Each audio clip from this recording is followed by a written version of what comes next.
The world isn't fair. No matter how honest you are, someone will betray you. No matter how skilled you get, someone less qualified might take your place. That's just reality. But here's the thing. Those who understand this reality survive. And those who survive, they eventually rule. This is a kind of power you can't see, but everyone can feel it. It's called dark intelligence. Dark intelligence is born when life betrays you, humiliates you, or knocks you down. While others break, you grow stronger. You learn to watch, to listen, to stay quiet, and strike at the perfect moment. While others argue, you collect information. While they get angry, you calculate. While they drown in emotion, you plan your next move. Most people play checkers. You're about to learn how to play chess. But let me be clear. This is for protection, not destruction. Use it to defend yourself, not to hurt innocent people. The goal is to understand the game, not to become the villain. Today you'll learn 8 psychological traits that separate survivors from victims, leaders from followers, winners from losers. Before we start, drop this in the comments. I choose to be strategically intelligent, not emotionally reactive. Let's begin. 1. Calculated opacity. Never reveal everything about your intentions. Show only what's necessary. When people know half the story, their imagination fills the rest, and that imagination controls them. As Machiavelli said, everyone sees what you appear to be. Few experience what you really are. Think about the most intriguing people you know. They never tell you everything. They leave gaps, answer questions with questions, and smile instead of over-explaining. This isn't lying. It's strategic communication. Most people feel obligated to answer fully. They share their motivations, fears, and plans, thinking it builds trust. But in reality, they're giving away their power.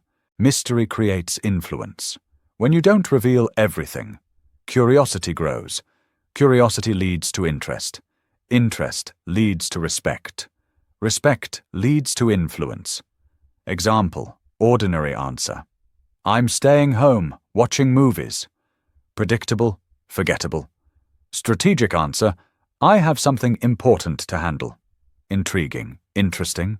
You don't have to be secretive all the time. You just need to share selectively. The most successful people master this. They reveal enough to keep others engaged, but never enough to lose their advantage. Your information is your currency. Don't spend it all at once. Words become powerful when they're rare. The goal isn't to be mysterious.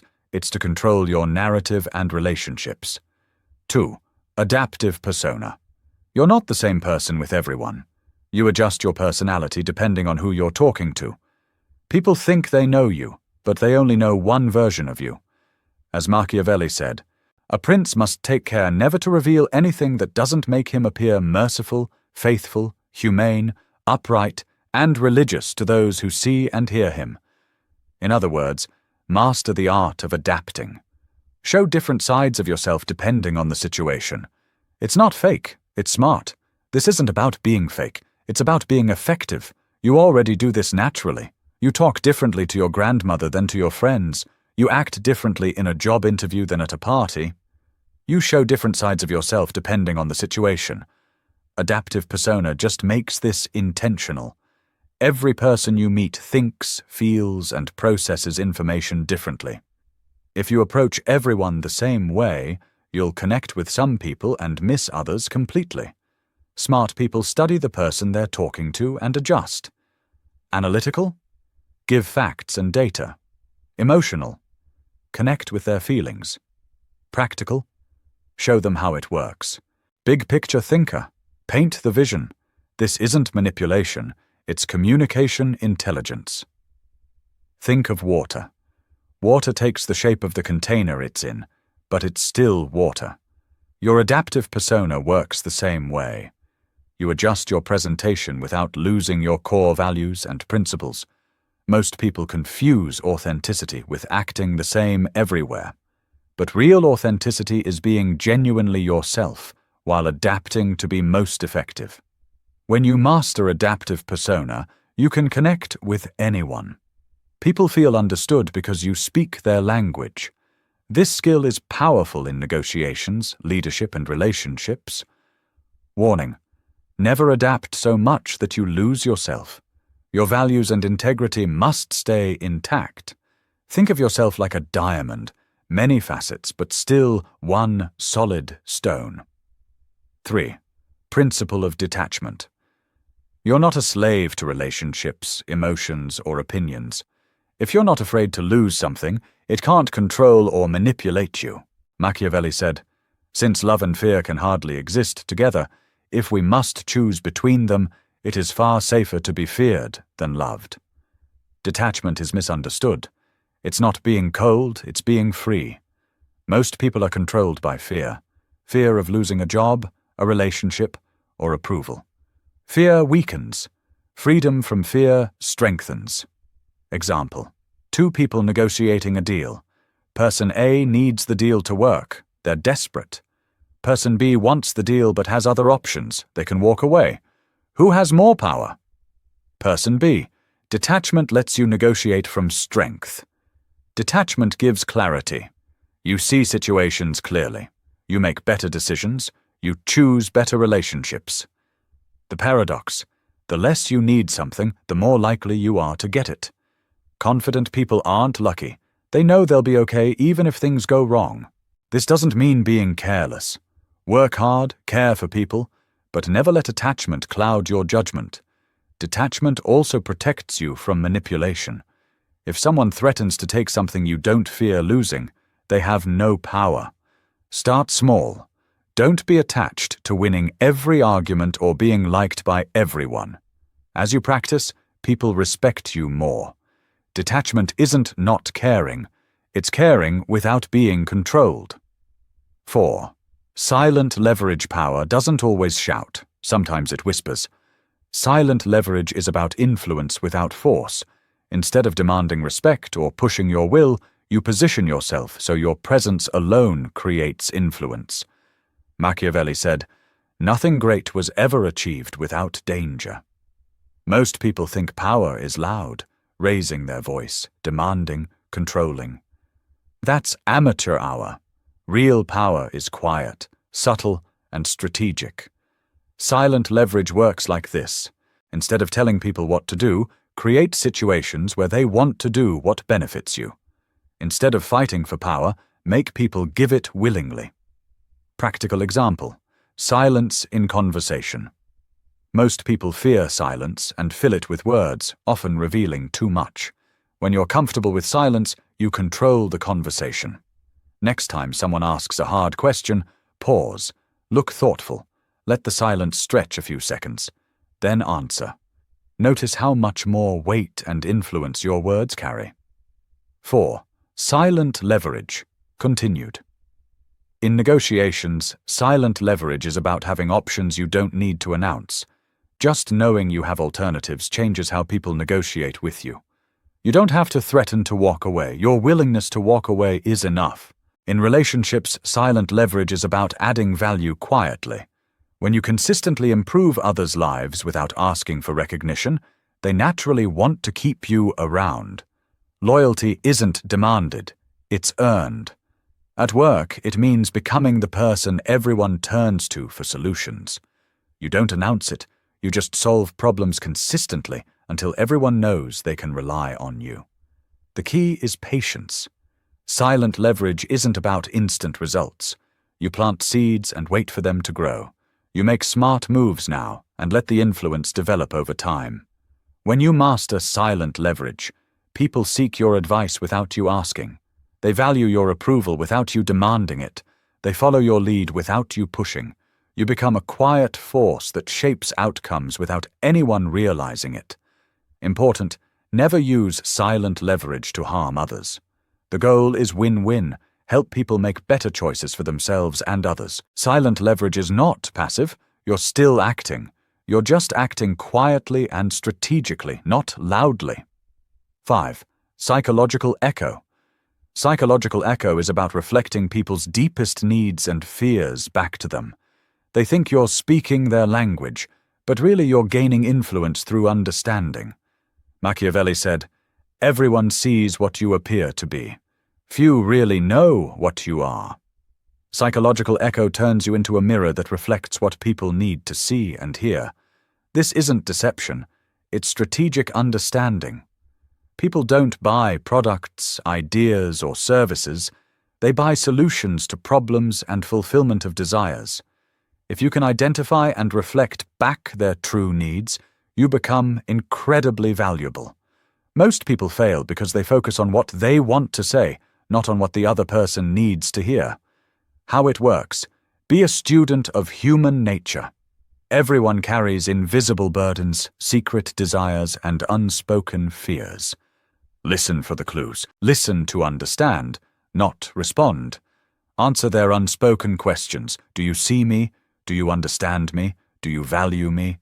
Reflect not just what they say, but what they mean. Example: someone says, "I hate my job." Most people respond, "Find a new job." Psychological echo response: it sounds like you're not feeling valued or challenged enough. Notice the difference? You're reflecting their experience, not just offering solutions. This builds trust and influence.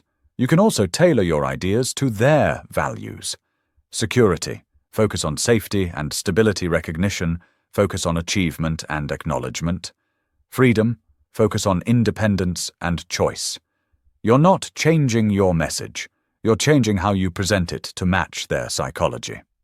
This works in leadership, sales, parenting, and relationships. When people feel understood, they naturally follow, support, and collaborate with you. Ethical use: always genuinely care. Use this to help others, not manipulate them. 6. Ambiguous morality. You're neither purely good nor purely bad. You just get things done. Real power doesn't live in black and white. It often exists in the gray areas. Machiavelli said, "Since it is difficult to join them together, it is safer to be feared than loved when one of the two must be lacking." This trait is often misunderstood. Let's clarify. Ambiguous morality doesn't mean having no morals, doing whatever you want regardless of consequences, hurting others to get ahead. It means understanding that the real world is complex. Sometimes, doing the nice thing short-term leads to worse long-term outcomes. Being overly kind enables bad behavior. Protecting people requires tough decisions. Example: you're a leader and a team member lies to clients. Being nice might mean giving them another chance, but what about the rest of your team and clients? Ambiguous morality may mean removing that person to protect the greater good. Or in relationships, telling someone the difficult truth may hurt temporarily, but is actually the kindest thing long-term. The key: focus on outcomes, not appearances. Sometimes harsh actions create better results. Always take responsibility for your choices. Important distinction: ambiguous morality is not selfishness. You're not doing what benefits you at others' expense. You're making pragmatic decisions that serve the greater good, even if personally difficult. It also means adapting to the situation. What's wrong in one context may be necessary in another. Full honesty may be right in personal relationships, but harmful in professional negotiations. Tip: set clear boundaries. Know your non-negotiable values. Within those boundaries, be strategic and pragmatic, even if others don't understand. The goal: not to be liked, but to be effective and ethical in a complex world. 7. Controlled exposure. You don't reveal everything about yourself. The less people know, the more they assume, and assumptions often work in your favor.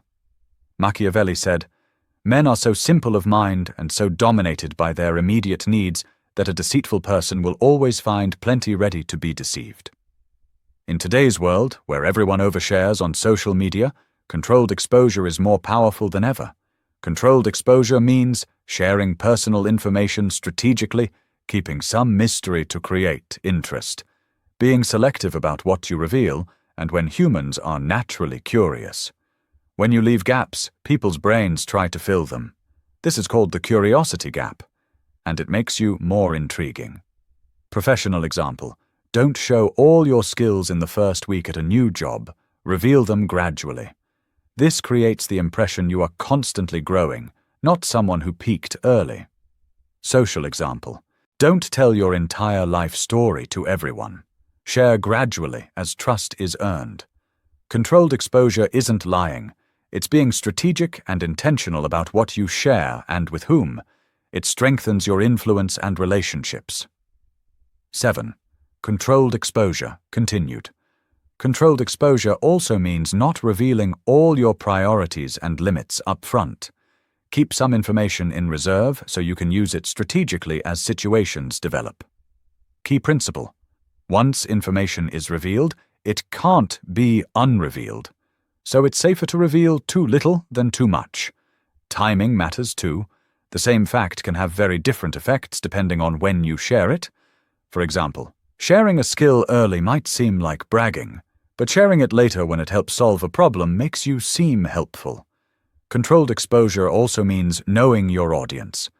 Close friends and family know more than casual acquaintances. Business partners know different things than competitors. Employees know different things than peers. This isn't being fake, it's being appropriate and strategic. Digital presence matters too. Everything you post online becomes part of your permanent record. Smart people manage their online image carefully. It's part of how others perceive you. The goal? Control your narrative. Reveal information strategically to guide how people see you while maintaining genuine connections. Share enough to connect, but not so much that you lose your advantage. 8. Outcome obsession. Outcome obsession is about getting results, not winning arguments or proving points. Machiavelli said, "The promise given was a necessity of the past. The word broken is a necessity of the present." Most people focus on being right, looking good, or feeling good about their effort, but outcome-obsessed people focus on results. In arguments, they ask, "What do I want to achieve here?" Not, "How do I prove I'm right?" In business, they focus on actions that actually move the needle, not what makes them look smart. In personal life, they focus on relationships' health, not petty wins. In learning, they ask, "What's the minimum I need to learn to get the maximum result?" Outcome obsession also includes strategic laziness, focusing only on the 20% of actions that produce 80% of results. It's not about doing less, it's about being effective, not busy. Warning: always stay ethical. Don't sacrifice integrity, values, or relationships for results. Attach to outcomes, not methods. If a strategy fails, adjust, but never lose sight of your goals. When mastered, outcome obsession makes you someone who consistently delivers results, attracts opportunities, and earns trust. Conclusion: you've learned the 8 traits of dark intelligence: calculated opacity, adaptive persona, detachment, silent leverage, psychological echo, ambiguous morality, controlled exposure, outcome obsession. Knowledge is useless without practice. Pick one trait that resonates with you and apply it for the next 7 days. Notice how people respond and how your perspective shifts from emotional reaction to strategic action. Remember, this power comes with responsibility. Use it to protect yourself, create better outcomes, and help others, not to harm anyone. True dark intelligence isn't about manipulation. It's about being unmanipulable and gaining control over yourself and your circumstances. The most dangerous person has nothing to lose. The most valuable person understands human psychology and uses it to make life better for everyone. Which type of person do you want to be? If this video changed your perspective on intelligence and power, hit like, subscribe, and ring the bell. Comment which of the 8 traits you see in the most successful people and which one you'll practice first. Remember, true intelligence isn't just being smart. It's using your mind wisely for something greater than yourself. Stay strategic, ethical, and powerful.